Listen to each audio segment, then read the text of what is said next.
प्रभु यीशु मसीह के नाम से अब सबको जय मसीह की। दानियेल अध्याय 3 हम पढ़ते हैं। नबूकदनेस्सर राजा ने सोने की एक मूर्त बनवाई जिसकी ऊंचाई 7 8 और चौड़ाई 6 आंख की थी। उसने उसको बेबीलोन के प्रांत के दूरा नामक मैदान में खड़ा कराया।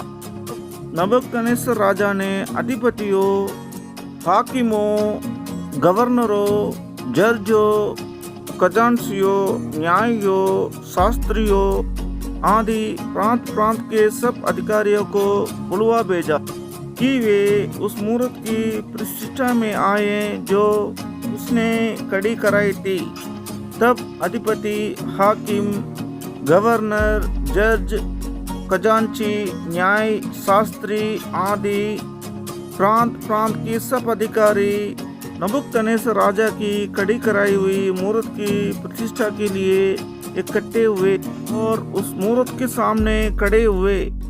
तब दिंदोड़िया ने ऊंचे शब्द से पुकार कर कहा, हे देश देश और जाति जाति के लोगों और भिन्न भिन्न भाषा की बोलने वालों, तुमको ये आज्ञा सुनाई जाती है कि जिस समय तुम नरसिंगे, बांसुरी, वीणा, सारंगी, सितार, शहनाई आदि सब प्रकार के आजों का शब्द सुनो, तुम उसी समय गिरकर नबूकदनेस्सर राजा की खड़ी कराई हुई सोने का मूर्त को दंडवत करो। जो कोई गिरकर दंडवत ना करेगा वो उसी कड़ी दतकते हुए भट्टे के बीच में डाल दिया जाएगा। इस कारण उस समय ये सब जातियों के लोगों को नरसिंगे, बांसुरी, वीणा, सारंगी, सितार, शहनाई आदि सब प्रकार के बाजों का शब्द सुन पड़ा। यूं ही देश देश और जाति जाति के लोगों और भिन्न भिन्न भाषा बोलने वाले ने गिरकर उस सोने की मूर्त को तो नबूकदनेस्सर राजा ने कढ़ाई कराई थी दंडवत की। उसी समय कई एक कसदी पुरुष राजा के पास गए और कपट से यहूदियों के चुगली खाई। वे नबूकदनेस्सर राजा से कहने लगे, हे राजा, तू चिरंजीवी रहे।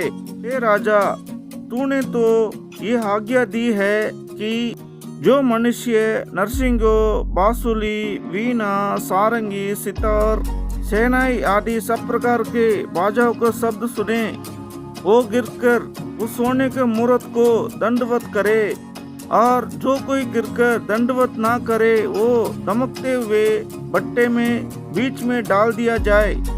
देख, शद्रक, मेशक और अबेदनगो नामक कुछ यहूदी पुरुष हैं जिन्हें तूने बेबीलोन के प्रांत के कार्य के ऊपर नियुक्त किया है।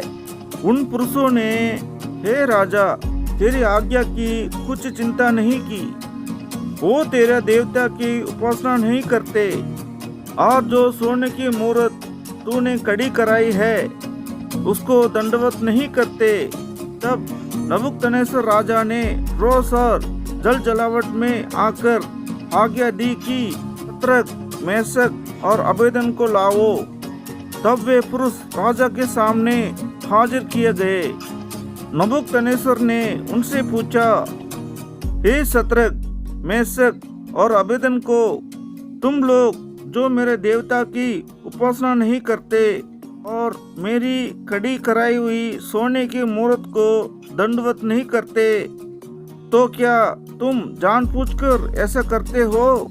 यदि तुम अभी तैयार हो कि अब नरसिंगे, बांसुरी, वीणा, सारंगी, सितार, शहनाई आदि सब प्रकार के बाजाओं को शब्द सुनो और उसी सन गिरकर मेरी बनाई हुई मूर्त को दंडवत करो तो बचोगे, और यदि तुम दंडवत ना करो तो इसी कड़ी दतकते हुए भट्टे के बीच में डाले जाएंगे।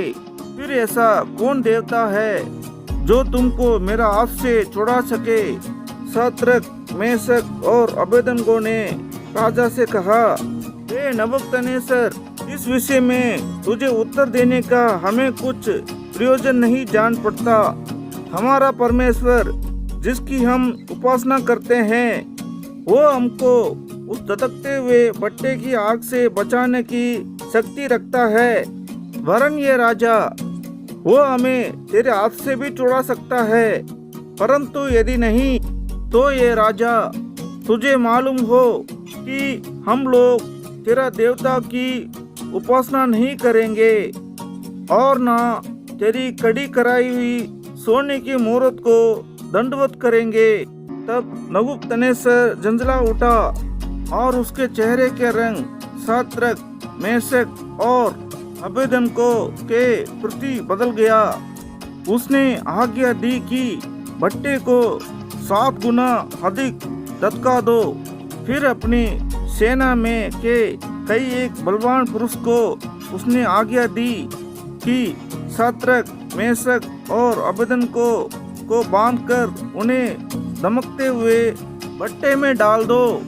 तब वे पुरुष अपने मोजो, अंगरखों, आगों और अन्य वस्त्रों के सहित बांधकर उस दमकते हुए भट्टे में डाल दिए गए। वो भट्टा तो राजा की दृढ़ आज्ञा होने के कारण धधकाया गया था। इस कारण जिन पुरुषों ने शाद्रक, मेशक और अबेदनको को उठाया वे ही आग की आंच से जल मरे। और उसी धधकते हुए भट्टे के बीच में थे तीनों पुरुष, शाद्रक, मेशक और अबेदनको बंधे हुए फेंक दिए गए। तब नबूकदनेस्सर राजा अचंभित हुआ और घबरा कर उठ खड़ा हुआ और अपनी मंत्रियों से पूछने लगा, क्या हमने उस आग के बीच 3 ही पुरुष बंधे हुए नहीं डलवाए? उन्होंने राजा को उत्तर दिया, हाँ राजा, सच बात है।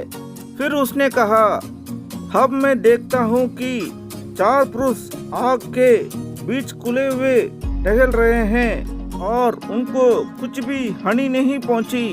और चौथे पुरुष का स्वरूप ईश्वर के पुत्र का सदृश है। फिर नबूकदनेस्सर उस दमकते हुए भट्टे के द्वार के पास जाकर कहने लगा, हे शाद्रक, मेशक और अबेदनको, हे परम प्रधान परमेश्वर के दासों, निकलकर यहाँ आओ। ये सुनकर शाद्रक, मेशक और अबेदनको आग के बीच में से निकल आए। अधिपति, हाकिम, गवर्नर, राजा के मंत्रियों ने जो इकट्ठे हुए थे उन पुरुषों की ओर देखा। तब उनके देह में आग की कुछ भी प्रभाव नहीं पाया और उनके सिर का एक बाल भी ना झुलसा, ना उनके मोजे कुछ बिगड़े, ना उनमें जलने की कुछ गंध पाई गई। नबूकदनेस्सर कहने लगा, धन्य है शाद्रक, मेशक और अबेदनको का परमेश्वर, जिसने अपना दूध बेचकर अपने इन दासों को इसलिए बचाया क्योंकि इन्होंने राजा की आज्ञा ना मानकर तुझी पर भरोसा रखा और ये सोचकर अपना शरीर भी अर्पण किया कि हम अपने परमेश्वर को छोड़ किसी देवता की उपासना या दंडवत ना करेंगे।